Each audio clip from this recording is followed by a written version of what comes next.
It is. This is the fall 2010 pledge class. I think you guys are 45 strong. Yeah. That neck of the woods. I'm Mark Mays, Cal Theta 69. For about the past 10 years, we've had a breakfast at my home. My wife fixes breakfast, and we have a speaker. And then after that, Mike's come to talk to the entire pledge class and whatever actives are around. And the Lions are such a big part of our house, so related to our house, and so related to SAE, that I want the future of SAE to see Mike and hear Mike and listen to his journey and what the Lions have meant to him over the years, because they really are a forever thing. And when you bring your sons back here 20, 30, 40 years, or grandsons maybe, you'll say, well, I met the guy that built those, and this is what they mean. This is what it means to me as being an SAE. So at the end of this event, I'd like each and every one of you to make sure you shake Mike's hand, because that'll be a good memory for you to have. You can say, I shook Mike Matson's hand. He's the guy who built these Lions. Mike? This whole thing came about right when we were planning to build the new house. And prior to the new house, we had two crummy little individual homes that sat on this property. And for 7 or 8 years, we just handed everybody an architectural rendering, telling them that we're in the process of building a new house. But it finally came to fruition, and we had an SAE architect. His name is Dick LaRoe. And yeah, man, he's still right here. Played golf with him a month ago. And God bless Dick, he didn't know who I was. I was a freshman. And I knew that, that I wanted to participate in the building of these Lions, but I didn't know anything. I knew they were going to contract it out to another artist up in Del Mar. And he was going to get this sculpture commission, so I had the initiative to go down and see the architect. So I went down to his office and I said, look, I want to do this. I'm an art student and I think I can make those Lions. And Dick was really nice to me. He said, well, look, kid, that's all well and good, but you're a little tender in this area. He says, perhaps if you would make a model. So I made a clay model for him. And by God, it looked just like the picture of the original rendering that they wanted. And the next step was getting the alumni to put together the money to pay for the cement and the materials to build the damn thing. So he says, look, what you do is you make like 10 or 12 of these little models, and you take them around to the alumni, and you collect money for the materials. Well, what a lesson for an 18-year-old kid about what it takes to get anything done in this world. It takes money to buy the cement and do the deal, and it takes a little bit of a hustle to talk to the alumni and convince them that you can do the thing. I think back now, that was the best lesson of all.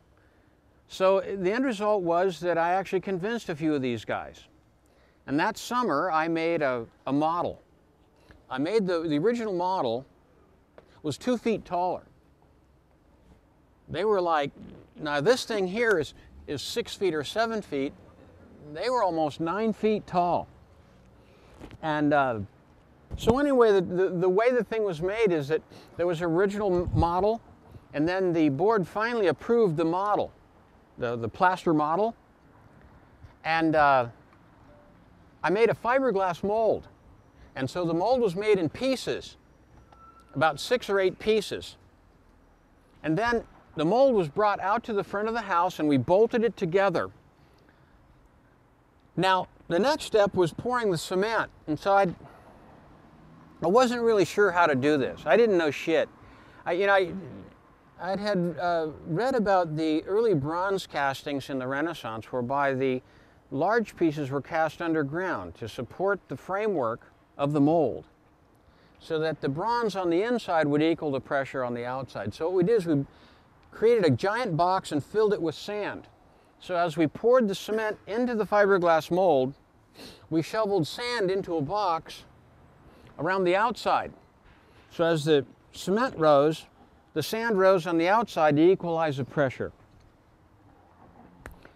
And it worked. I mean, we did 5-gallon buckets from the roof all the way down. Probably not as much effort as you guys have put in this party, but it was there was only about 4 of us, or 5 of us. There was Mark McLaren, Terry Bauckham, John McMullen was here as usual. He took the pictures, But man, we got the thing done, and when it was over with, we pulled the mold off, the fiberglass mold off, and then I hand sculptured the depth of the details. The whole idea of this, I guess, was just an opportunity for a kid to express himself, and taking the initiative to actually ask for the job, and then it's interesting the way this all works out. This was actually the very first large 3-dimensional sculpture I'd ever done in my life. And after that, I had really kind of accepted the identity of a sculptor and an artist. I finished up and managed to make a living as a commercial artist as a result. So when we ask ourselves about, what kind of opportunities did the fraternity offer for me? I mean, it's hard for me to pay back or to even think about how it's been a benefit to my whole career. I never had a job in my life. It's been a wonderful, wonderful time. I just hope that you guys find something that you love to do, the way I have in my life. Wasn't insurance, although insurance can be just as interesting, but we're also darn different. I had a friend of mine say, "Mike, I knew you wouldn't be in banking."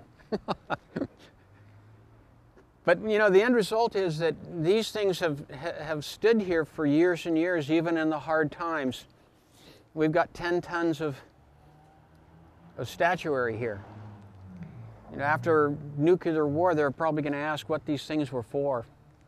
And the answer is the same. They represent our youth.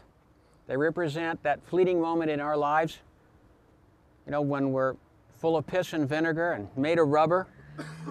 And for me, I can't believe that I made it this far, and I'm here talking to you guys. It's like it was yesterday for me. I was trying to explain what the fraternity is to a lot of people. But even now, when you get a little older, and you'll find that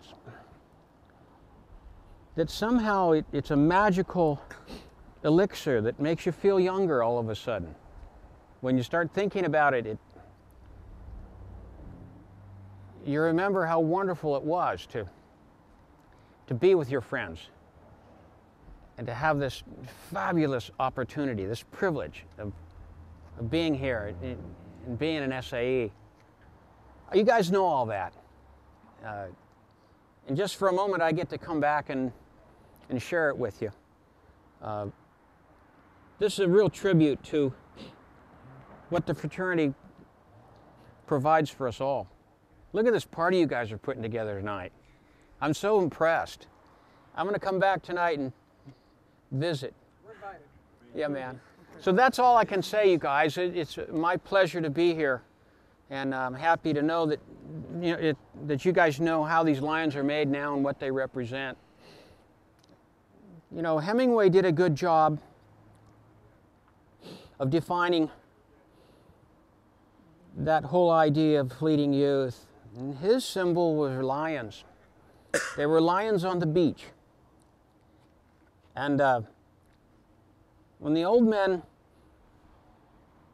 would dream, they would see the beach and they would see these lions who would lie upon the beach and walk on the beach. Imagine it's the same for me.